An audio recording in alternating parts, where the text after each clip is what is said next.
En 1930, le père Daniel Brottier, directeur des orphelins apprentis d'Auteuil, se rend au Vésinet, dans le diocèse de Versailles. Il s'apprête à reprendre la gestion d'un orphelinat au bord de la faillite, celui des jeunes filles d'Alsace-Lorraine, fondé en 1874. Désormais, le père Brottier l'a décidé. La maison Saint-Charles du Vésinet intégrera l'œuvre des apprentis d'Auteuil et accueillera à la campagne les orphelins de moins de 10 ans. Il confie la direction au père Illon, polytechnicien, ancien militaire blessé à la guerre, dont il a repéré la grande bonté et le désir de faire grandir les enfants. Le père Brottier commence à devenir, il est vrai, le spécialiste de la reprise des œuvres pour enfants en grande difficulté financière. En effet, en 1923, la congrégation des pères spiritains à laquelle il appartient lui a confié la mission de relancer la fondation des orphelins apprentis d'Auteuil, dont la situation est catastrophique. Criblé de dettes et devant loger, nourrir, éduquer 170 enfants, l'œuvre est en train de sombrer. Les professeurs menacent de saisir les prud'hommes car les salaires ne sont plus payés. Les jeunes sont au bord de la révolte, ne mangeant plus à leur faim. Les spiritains se sont alors tournés vers l'un des leurs, le père Brottier, car il s'est déjà illustré par ses talents d'éducateur et par sa foi, son audace et son bon sens capable de déplacer des montagnes. À l'issue du premier conseil d'administration, le père Brottier fait cette déclaration fracassante. « Je considère la situation, humainement parlant, comme impossible à redresser. Dans ce cas, il reste à se tourner vers Dieu et ses saints. Thérèse de l'Enfant Jésus m'a prouvé que, pour elle, un miracle est un jouet. Je lui confie nos enfants et je reste tout à fait tranquille. » Les défis de gestion sont donc considérables, mais la priorité pour Daniel Brottier, le secret de sa tranquillité, est de tout remettre entre les mains de Dieu.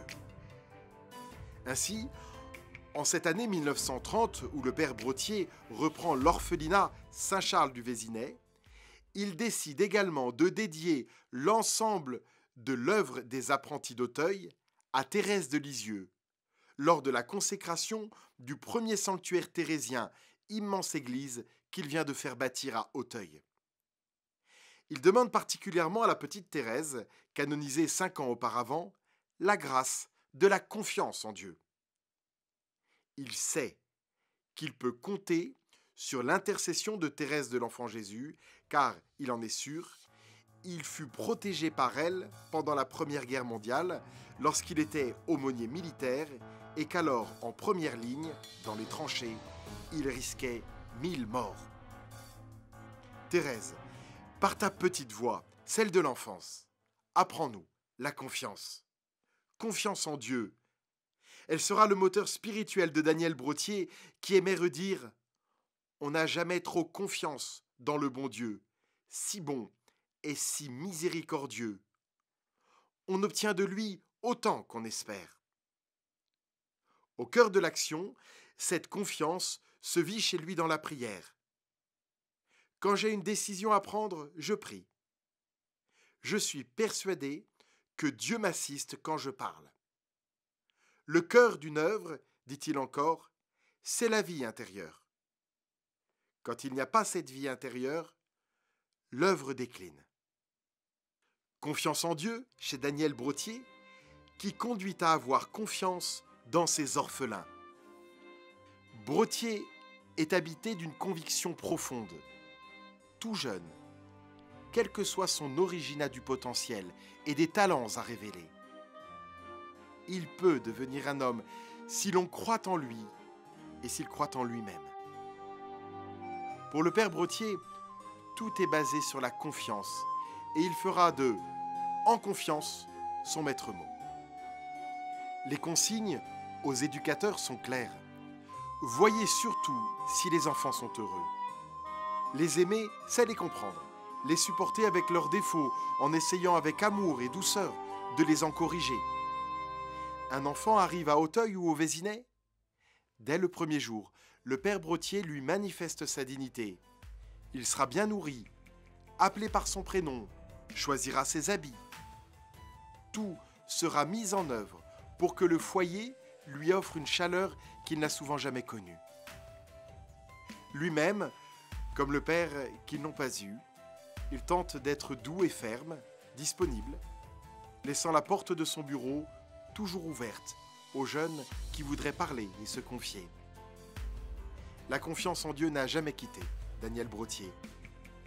Lui qui rêvait de donner sa vie pour l'évangélisation de l'Afrique comme missionnaire, lui qui un temps discerna un appel contemplatif, il dut accepter que la providence le conduisait ailleurs, vers des défis éducatifs considérables en cet entre-deux-guerres. Mais cette confiance en la providence n'a jamais fait du père Brottier un homme passif, désengagé, attendant que tout vienne du ciel. Au contraire, pour le royaume de Dieu, il n'a pas ménagé ses efforts et s'est engagé de toutes ses forces. Soyons l'évangile en action, aimait-il répéter.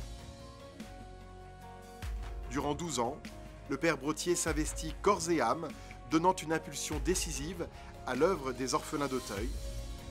Quand il meurt épuisé, en 1936, la capacité d'accueil de l'institution est passée de 170 enfants à 1400 jeunes.